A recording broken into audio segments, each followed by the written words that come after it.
નમસ્કાર મિત્રો. પશુપાલક એ સૌરાષ્ટ્રમાં અત્યારે સમગ્ર ગુજરાતની અંદર દિન પ્રતિદિન પશુપાલકનું પ્રમાણ વધી રહ્યું છે, કેમ કે આજે ખેતી સિવાય બીજો આવકનો સ્ત્રોત એ પશુપાલન છે.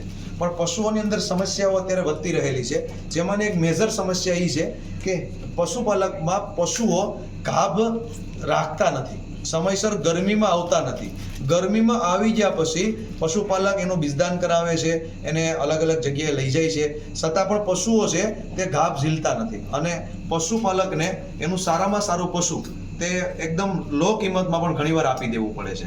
તો આવો જ એક પ્રશ્ન ઉના વિસ્તારની અંદર એલમપુર ગામમાં એક ખેડૂતને હતો અને એમના પશુપાલનની અંદર આપણી નેટસપની પ્રોડક્ટનો ઉપયોગ કર્યો અને આજે પશુપાલક એકદમ આ પ્રોડક્ટથી જબરદસ્ત રિઝલ્ટ લીધું છે. તો એમની પાસેથી જાણીએ કે એના પશુમાં શું પ્રોબ્લેમ હતો અને આ ગાભના પ્રોબ્લેમમાં એને કેવી રીતે રિઝલ્ટ મળ્યું છે. તો શું નામ તમારું? નામ આપનું જણાવશો? અશ્વિનભાઈ નાનુભાઈ મકવાણા એલમપુર. એલમપુર ગામ. અશ્વિનભાઈ, તાલુકો કયો એલમપુરનો? ઉના. અને જિલ્લો ગીર સોમનાથ. ઓકે, હવે અશ્વિનભાઈ તમારા મોબાઈલ નંબર આપશો? 73592870. ઓકે, હવે અશ્વિનભાઈ આ તમારી જે ભેંસ દેખાઈ રહી છે આ કઈ જાતની ભેંસ છે? આ બંડી જાતની. બની એટલે કચ્છી. ઓકે, આની પ્રાઇસ મતલબમાં અને કિંમત બહુ સારી હોય.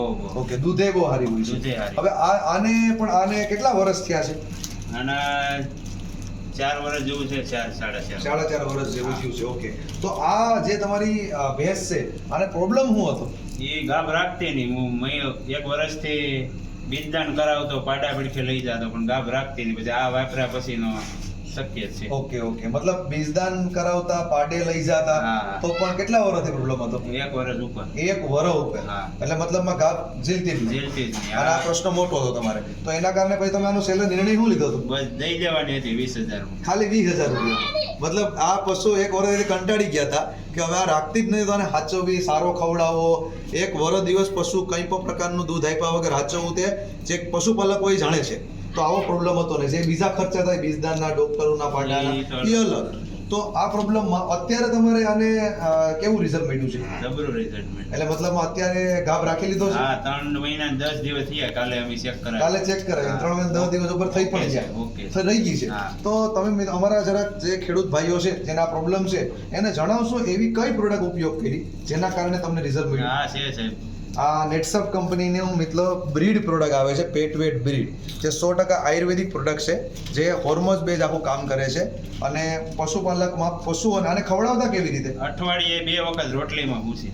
અઠવાડિયે 2 વખત રોટલીમાં ભૂસીને આપતા. બરોબર. તો આ આપવાથી તમને રિઝલ્ટ કેટલા સમયમાં મળ્યું? 3 મહિના. 3 મહિનામાં રિઝલ્ટ મળી ગયું.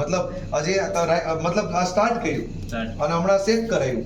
કેટલા મહિના છે સ્ટાર્ટ કર્યું છે? હા, તો સ્ટાર્ટ કર્યું ને 3 મહિના થઈ. 3 મહિના જેવું થયું. મતલબ આને જ્યારે બીજદાન કર્યું ત્યારે જ તમે સ્ટાર્ટ કર્યું અને પછી હમણાં ચેક કરાયું તો રહી ગયું છે. તો મિત્રો, અને આ જ હવે રહી ગઈ છે, તો હવે આ ભેંસની કિંમત શું થાય? અત્યારે આ 9 મહિના ઉપર વહી જાય એટલે 1.5 લાખ ઉપર માંગશે. મિત્રો, જે 20,000 રૂપિયામાં ભેં આપી દેવી હતી, એ આ એક પ્રોડક્ટના વ્યવસ્થિત ઉપયોગને લીધે આજે એની કિંમત જે ભાઈ કહી રહ્યા છે એ પ્રમાણે 1.5 લાખ રૂપિયા સુધી થઈ છે. તો આ પશુઓનો જે મોટો પશુપાલકનો પ્રોબ્લેમ છે કે જેના પશુ રાખતા નથી, ગાભ ઝીલતા નથી, તો એ આ પ્રોડક્ટ વાપરે તેને 100% રિઝલ્ટ મળે. બહુ રિઝલ્ટ. તમે એક ખેડૂત તરીકે સલાહ આપો છો? હા, બરાબર. કેમ કે આજે હું છે ઘણા બધા આવા વિડીયો પ્રોડક્ટ વેચવા માટે લોકો કરતા હોય છે, પણ તમે આ એલમપુર ગામમાં આવીને આ લોકોને અહીંયા પણ ગમે ત્યાં તપાસ કરી શકો. અને આવા લાખો પશુપાલક છે કે જે બ્રીડ પ્રોડક્ટનો ઉપયોગ કરી 100% આયુર્વેદિક હર્બલ પ્રોડક્ટ છે અને 25 વર્ષ જૂની બ્રાન્ડ છે અને આનું રિઝલ્ટ આજે લાખો પરિવાર મેળવી રહ્યા છે.